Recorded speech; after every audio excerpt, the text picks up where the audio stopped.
Bismillahirrahmanirrahim. Assalamualaikum warahmatullahi wabarakatuh. Alhamdulillahirabbil alamin wassalatu wassalamu ala asyrafil anbiya'i wal mursalin nabiyina Muhammadin wa ala alihi wa sahbihi wa man tabi'ahum bi ihsanin ila yaumiddin, amma ba'du. Rasulullah sallallahu alaihi wasallam bersabda, "Sayati ala ummati zamanun yuhibbunal khamsa wa yansawnal khamsa." Akan datang suatu zaman pada umatku di mana mereka mencintai 5 dan melupakan yang 5. Yuhibbunad dunya wa yansawnal akhirah. Yang pertama, mereka mencintai dunia dan melupakan akhirat. Yang kedua, wa yuhibbunal hayata wa yansawnal mauta. Mereka mencintai kehidupan dan melupakan kematian. Wa yuhibbunal qusura wa yansawnal qubura. Mereka menyukai istana-istana atau gedung-gedung besar dan mereka melupakan kubur. Wa yuhibbunal mala wa yansawnal hisab. Dan mereka mencintai harta tetapi mereka lupa kepada hisabnya. Wa yuhibbunal khalqa wa yansawnal khaliq. Mereka mencintai makhluk tetapi melupakan penciptanya.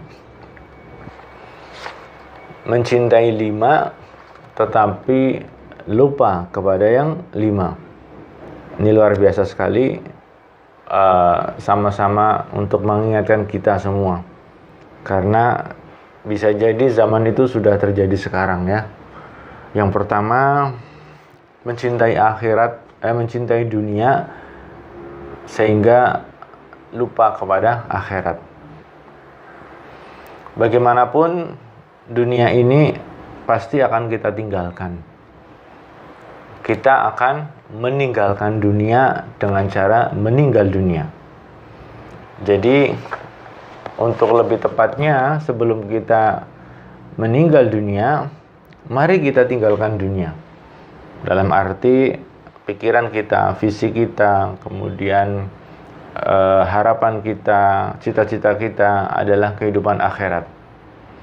Jangan sampai kita semua lupa kepada kehidupan akhirat. Di sana adalah kehidupan yang abadi. Jangan sampai kecintaan kita kepada dunia menyebabkan kita lupa untuk kembali ke akhirat dan mempersiapkan perbekalannya. Apalagi akhir-akhir ini kita sering melihat, sering mendengar kabar-kabar duka, kabar-kabar kematian, dan kami sendiri pun hampir setiap hari memandikan jenazah. Jadi luar biasa betapa kematian itu sangat dekat di depan mata dan betapa akhirat itu tidak jauh tetapi sudah sangat dekat menjelang.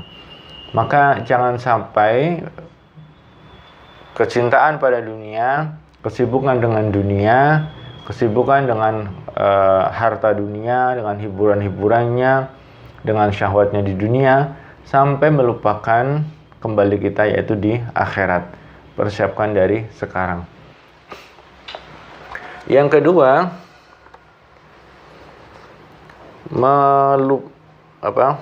mencintai hidup lalu melupakan mati.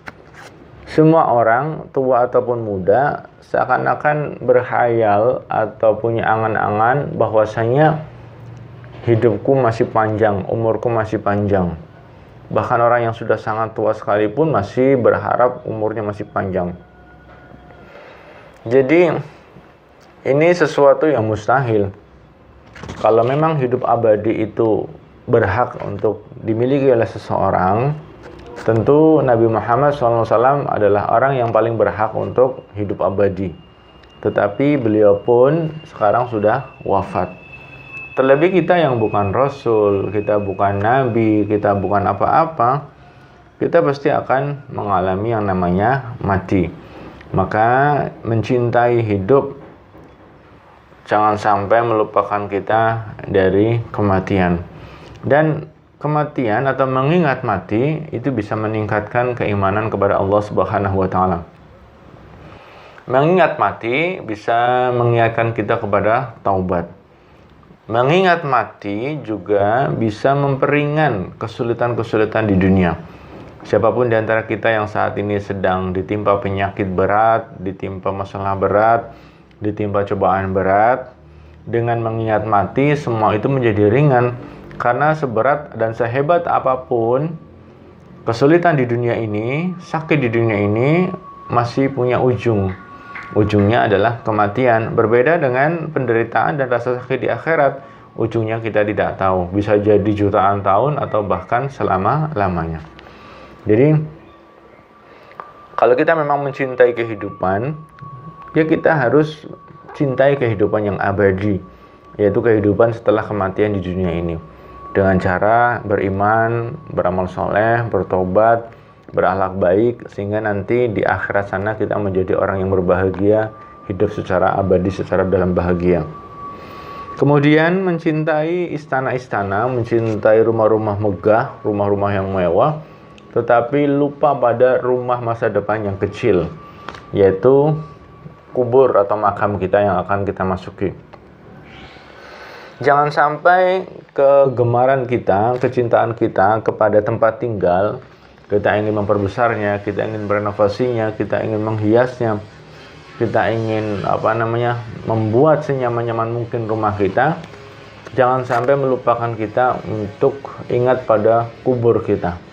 Karena seindah dan semegah apapun rumah yang kita bangun di dunia, kelak akan kita tinggalkan kok. Kita tidak boleh, keluarga kita tidak akan memperbolehkan kita tinggal di rumah yang kita bangun lebih dari 1 malam. Tidak mungkin. Pasti kita akan dipindah dari rumah yang kita bangun secara susah payah, dipindah kepada rumah yang sempit, yaitu di kuburan. Jadi kita semua harus persiapan terhadap rumah berikutnya yang akan kita kunjungi, yaitu alam barzah, alam kubur yang sempit, yang gelap, yang luar biasa, sendirian, yatim piatu. Ingatan kita kepada kubur, ingatan kita kepada nikmat kubur atau azab kubur membuat kita akan mempersiapkan pertemuan dengannya. Kemudian mencintai harta tetapi lupa hisabnya. Jadi jangan asal menerima atau mengambil harta atau mencari harta, tetapi harus diperhatikan halal haramnya, syubhat tidaknya. Karena apa? Tsumma tus'alunna yauma idzin 'anil na'im. Kemudian kalian pasti akan ditanya tentang kenikmatan-kenikmatan. Kenikmatan apapun yang kita miliki saat ini itu akan dihisab oleh Allah, akan dimintai pertanggungjawabannya di sisi Allah. Harta, makanan, minuman, pakaian, rumah itu pasti akan ditanyakan. Untuk harta ada dua pertanyaan. Yang pertama, dari mana engkau peroleh harta itu? Yang kedua, untuk apa engkau belanjakan? Jadi hidup ini bukan untuk menumpuk harta, hidup ini adalah untuk beribadah.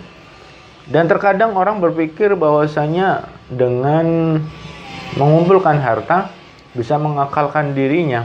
Alladzi jama'a malan wa 'addadah. Yang mengumpulkan hartanya dan menghitung-hitungnya. Jadi jama'a malan wa 'addadah. Yahsabu anna malahu akhladah. Dia yakin, dia mengira bahwasanya hartanya itu bisa mengekalkannya. Kan tidak mungkin. Kalau memang harta bisa membuat seseorang itu hidup kekal abadi, harusnya Qarun itu yang paling berhak hidup abadi. Tapi ternyata Qarun beserta seluruh hartanya pun tenggelam di dalam bumi. Begitu juga Raja Sulaiman dengan hartanya, dengan istananya, itu juga tidak membuat dirinya kekal. Jadi jangan lupa bahwasanya setiap harta yang kita miliki ada hisabnya. Kalau memang kita tidak bisa memperhatikan halal haramnya, ya kita harus bertobat pada Allah Subhanahu wa taala dan harus hati-hati karena harta itu bisa menyulitkan kita di kehidupan akhirat nanti. Di dunia menyibukkan diri dari ibadah pada Allah, di akhirat disibukkan dengan hisabnya. Kalau itu halal tidak masalah, tetapi kalau itu haram maka bisa mengakibatkan kita mendapat kesusahan yang cukup lama. mendapat kesulitan yang cukup lama di akhirat. Kemudian wa yuhibbunal khalqa wa yansawunal khaliq. Mereka mencintai makhluk dan melupakan Khalik. Bayangkan, selain Allah itu adalah makhluk. Sementara kita semua banyak menambatkan hati kita kepada selain Allah, kepada makhluk Allah. Macam-macam. Siapapun, terkadang kita meletakkan cinta kita kepada selain Allah, dan ini kita akui sangat berat.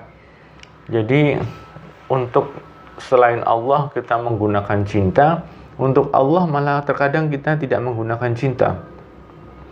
Bahkan terkadang orang mencintai yang bahkan orang-orang itu adalah tidak peduli kepada Allah. Misalkan mencintai artis-artis luar negeri, mencintai pemain-pemain sepak bola luar negeri yang mereka notabene bukan orang Islam, yang tidak ingat Allah dan Rasulnya, tidak tahu siapa Allah dan siapa Nabi Muhammad SAW. Sementara kita orang Muslim membabi buta mencintai dan mengagumi mereka. Begitu juga mencintai makhluk-makhluk Allah yang lainnya, termasuk siapapun. Maka kita harus perhatikan betul bahwasanya mencintai siapapun selain Allah, hasilnya pasti kekecewaan. Mencintai kekasih, mencintai istri, mencintai anak, mencintai harta, mencintai kebun, mencintai kendaraan, mencintai popularitas, mencintai apapun, kita suka atau tidak suka, pasti akan berpisah dengannya. Dalam waktu dekat, paling tidak kita akan berpisah dengannya karena adanya kematian.